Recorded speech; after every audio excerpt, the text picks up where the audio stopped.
Perkenalkan dulu, nama saya Kamila. Di sini saya akan membahas tentang jenis-jenis KB, efek sampingnya, kelebihannya, dan juga kontraindikasinya. Jadi gini, KB ini kan banyak macamnya. Ada yang hormonal, ada yang non hormonal, ada juga yang KB alami. Nah, di sini saya jelaskan dari yang hormonal dulu ya. Di sini yang untuk hormonal ini ada dua hormon, ada progestin dan juga ada estrogen.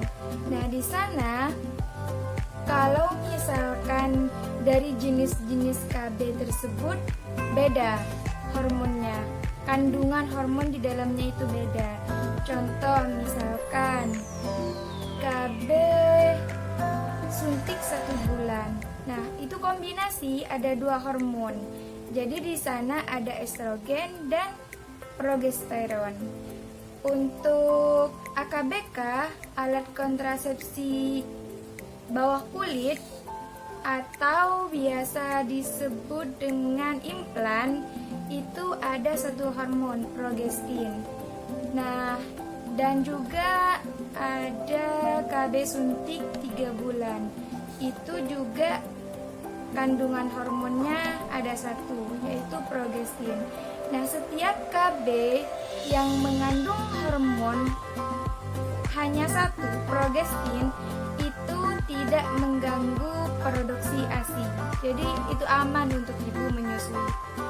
Terus untuk KB yang mengandung dua hormon itu mengganggu produksi ASI. Jadi itu tidak disarankan untuk ibu menyusui.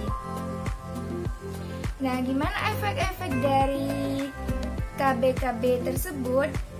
Semisal ini saya ambil dari yang mengandung dua hormon dulu.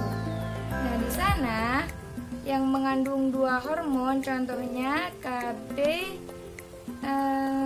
suntik 1 bulan. Nah, di situ kan ada progestin dan estrogen. Nah, di sana dua hormon ini cocok digunakan untuk ibu yang menstruasinya itu saat menstruasi itu nyeri. Terus ini juga cocok digunakan untuk ibu yang mengalami diabetes mellitus. Dan di sini biasanya efek sampingnya itu pusing, terus kadang ya gangguan menstruasi juga, tapi tidak separah yang satu hormon. Terus kadang cuma bercak-bercak seperti itu. Terus untuk yang satu hormon, misalkan KB suntik 3 bulan, itu akan mengganggu siklus menstruasi karena di sana hormon progestinnya itu naik. Jadi di sana akan kekurangan hormon estrogen.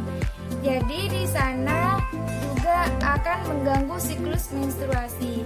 Kadang orang yang menggunakan jenis KB yang mengandung satu hormon itu siklus menstruasinya tidak lancar, bahkan kadang tidak mengalami menstruasi sama sekali selama masa pemakaian.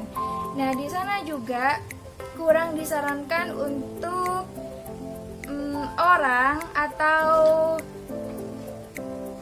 yang baru saja menikah, karena di sana masa kembalinya kesuburan itu lambat, bahkan bertahun-tahun.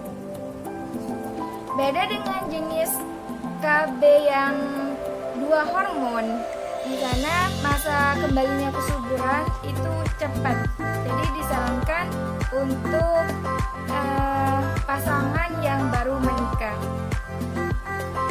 Terus selain itu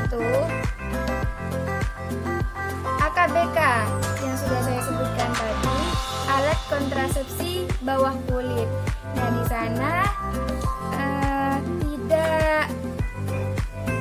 sana kan mengandung satu hormon. Jadi di sana disarankan atau tidak apa-apa digunakan oleh ibu yang menyusui karena di sana tidak mempengaruhi produksi ASI. Terus ada juga yang alat kontrasepsi alami. Contohnya emal, metode aminore laktaksi. Terus ada juga coitus interruptus, ejakulasi di luar. Terus di sini emal ini biasanya di sini emal syaratnya harus terpenuhi semua. Syaratnya itu ada 3. Yang pertama itu harus menyusui secara eksklusif dan postpartum atau ibu baru melahirkan, ibu dalam masa nifas. Jadi di sana syaratnya harus menyusui secara eksklusif selama 6 bulan. Terus anaknya itu, bayinya belum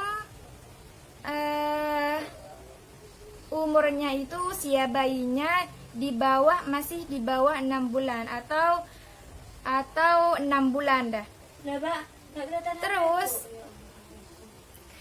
Terus yang ketiga itu ibunya tidak boleh